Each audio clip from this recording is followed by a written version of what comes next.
Dua qilish. Yo'qab ketgan narsalar. Bugun Munisaning anasi joy namozda odatdagidan bakrak uzun o'ltirdi. Buni ko'rgan Munisa, "Ana, bugungi duoyingiz bek uzun bilindi-ku." "Shundoq, qizim. Cho'ng apangizdan menga tavarruk qilgan bo'lapkan baydi-ku. Shuni yuturib qo'ydim.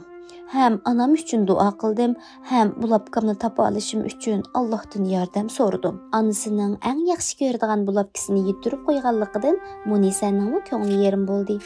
Shu asnoda gaplarni yiroqdan anglayotgan kichik o'g'il Mustafa yugurib anasining yoniga kelib, "Ana, mening o'yinchoq mashinamning choqi yutib ketdi.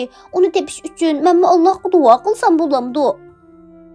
"Choq uchunmi Allohga duo qilamsiz?" Buni anglab Mustafaning ochiqi keldi. "Lekin u mening eng yaxshi ko'radigan mashinam." Anasi Mustafaning quchog'iga elib, "Albatta duo qilsangiz bo'ladi, jinim o'g'lim. O'zingiz xohlagan har narsa uchun Allohga duo qilsangiz bo'ladi." Anasining gapi bilan Munisa kulishdan to'xtadi. Suyumlik payg'ambarimiz oyog'ining bo'qichi uzilib ketsa-mu Allohdan so'rashimiz kerakligini aytgan. Ya'ni ehtiyojinglar bo'lgan har narsani Allohdan so'rasanglar bo'ladi, chiroyli bolalarim. Buni anglagan Mustafa, "Mening oyog'imning bo'qichi uzilmadi, ammo oyog'im ko'na. Shunga Allohdan yangi bir oyoq so'rayman va atiyaydigan shokoladlik tort." Anasi bilan Munisa Mustafaga qaradi. "Ana, undaqda xohlagan yerda duo qilsam bo'lamdi." "Albatta." "Ajab yaxshi!" deb mehmonxona uydagi ustalning ostiga kirdi Mustafa. "Men bu yerda duo qilaman. Xafa bo'lmay meni avora qilmasanglar." Bo'ladi, avora qilmaymiz, aqlli shakichik." Mustafa ustalning ostidan beshini chiqarib varqirg'ili turdi. Mustafa kichikkina qo'llari bilan ustalning ostiga tushib qolgan bulapkini anasiga uzatdi. "Ana, Alloh duoyingizni qabul qildi. Qarang, bulapkini topdim."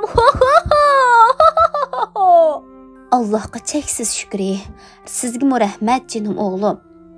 Munisa anasi boshdan kechirgan bu xushallikni kundalik xotirasiga yozish uchun hujrasiga kirib ketdi.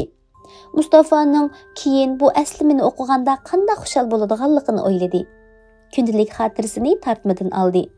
Ochquchimi har vaqt yoshirib qo'ydigan yerida edi. Qo'lini astag'ina taxta yopqichining ostiga soldi. Lekin nima bo'lib ketdi? Bu yerda ochqish yo'q edi. Shu chaqda gilamning qirida Mustafaning mashinasining choqini ko'rdi.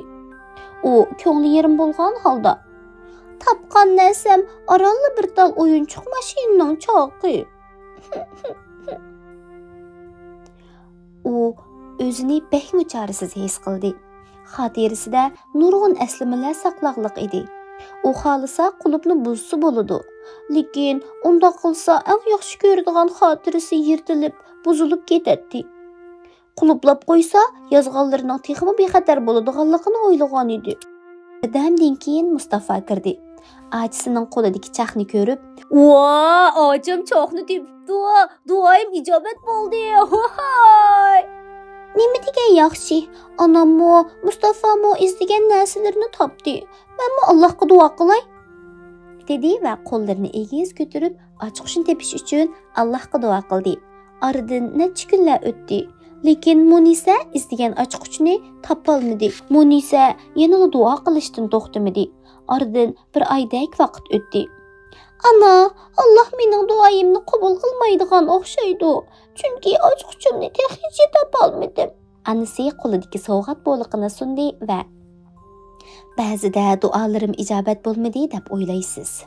Keyin qarasangiz, Alloh sizni texmi xushal qiladigan boshqa kutilmagan sovg'alarni nasib qiladi." Munisa xaldini ochdi. Ichida yep-yangi qulupluq, yangi xotir bor edi.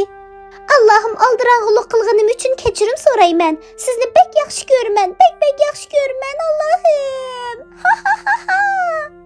"Bundan keyin duolarimning ijobat bo'lishi uchun aldirang'ulik qilmayman, ana.